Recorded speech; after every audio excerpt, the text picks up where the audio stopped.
Hey guys, my name's Maddie and welcome to my channel.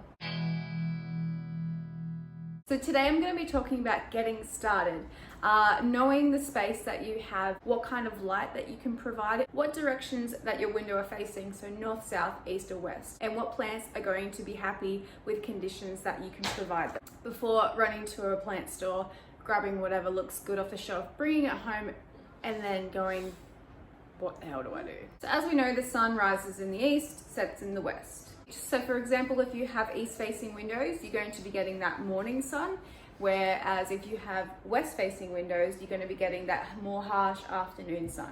Figuring out whether you have north, south, east or west facing windows, and that will sort of give you an idea of what kind of light that you get. You start to do some research and figure out what type of plants that you like visually.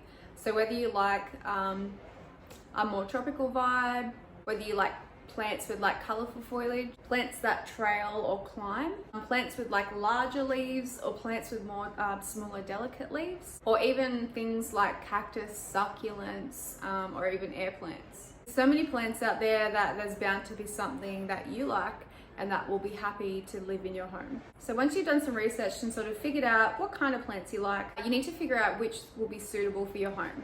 So I'll go over a couple of I'll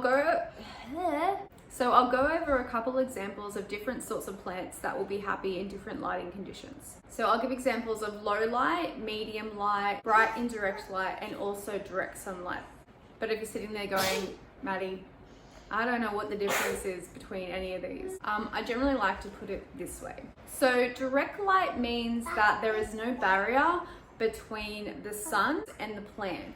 So say if you have a plant up against a window and there's no curtains, it's just glass, that's considered direct sunlight, or if the plant is outside. And then bright indirect, meaning that there is a filter between the sun and the plant. So for example, a curtain, or if it's shaded by other plants. I apologize for this, I'm gonna be doing this a lot.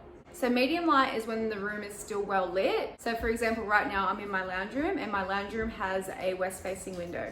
So right now we're getting sort of that midday sun, so the room is nice and bright. So this sort of space here would be considered medium light, almost medium to low. So it's still a bright space, but the plants are further back from the window. So for example, my trio star used to be right up against my west facing window and it was really unhappy. So I ended up moving it back away from the window, which is where it is now, and it's much happier. So that would be considered medium light. So the plant is further away from the window, which means the light is more dimmed, but not so far back that it's dark. And that kind of lighting would be considered low light. So a low light room is something that you can sort of comfortably sit and read a book in. So for example, I have a hallway just here. So this is sort of your medium light, but if you were to head that way, the light gets darker and darker. So that would be a low light room. If I was to have a plant that liked or would tolerate low light, I would be able to put something in there. So you can see how it sort of gets darker in there. Excuse this. So that would be low light. So something sort of like an office space or a room that has like really small windows or is only sort of lit by ceiling lights. So now that I've got that covered, I'll go over a couple of different types of plants that would be suitable to each lighting condition. Some examples of lower light plants include the ZZ plant, which is also known as the Zanzibar gem. These guys are a super hardy plant and can tolerate low light conditions. And honestly, you could neglect it and it would be fine. They have these beautiful glossy leaves which almost sort of look fake. I really love the black raven because it speaks to my inner goth teenager. I'll just put a little disclosure in here. Most plants will tolerate low light conditions, but generally they will thrive better if you can provide more light. Next is the cast iron plant. So the cast iron plant is another super hardy plant, hence the name cast iron. It's literally cast iron. So these guys have really nice long green lush leaves which give off a sort of like tropical vibe, and they're also considered a low maintenance plant, so if you have a super busy lifestyle, this would be something that would be better for you. And there's also a variegated version of this plant which is really nice as well. Another plant that can be happy in lower light conditions is a peace lily. These guys also have really nice long lush green leaves and they also flower. They get these beautiful white lilies, which look super pretty amongst the dark green foliage. These guys do appreciate some humidity, so if you can provide a bit of humidity for them, they will definitely love you for it. So putting them in a bathroom or even like a kitchen, or even providing a humidifier as well. Another option is a Sansevieria. So I have one back here. These guys also come in 70 different species as well, so there's plenty to choose from. This particular one here is a snake plant, and these guys can tolerate low light conditions, although they won't grow as much in low light, so if you can give them more light, you'll see some growth on these guys. But otherwise, if you want to keep them as they are, they will survive in lower light. I'll put a couple of extra examples in the description just so I'm not rambling on about low light plants and I can move on to medium.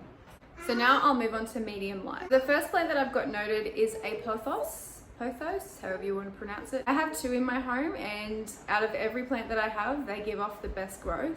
So these guys are a really nice hanging plant, or you can also put them on a post and have them growing upwards. So another thing I'll add is the more sun that you can provide a pothos, the more variegation you will get on the leaves. So if you notice that the new growth is coming through and it's sort of darker and it doesn't have as much variegation, if you put it a little bit closer to the window or to the light source, you will see a difference. Another medium light plant is the Chinese evergreen, which is also known as the Uggla Nina. These guys have some awesome coloration, and they've got that beautiful sort of speckly pattern on the leaves. So if you want something with a bit more color, is definitely a good option.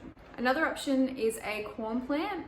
This is a good option for if you have a corner space that you need to fill, as it grows vertically and not sort of outwards, and they sort of look like a little tree, which is really cool. Another option, and these are my hands down favorite plant, the Philodendron heartleaf.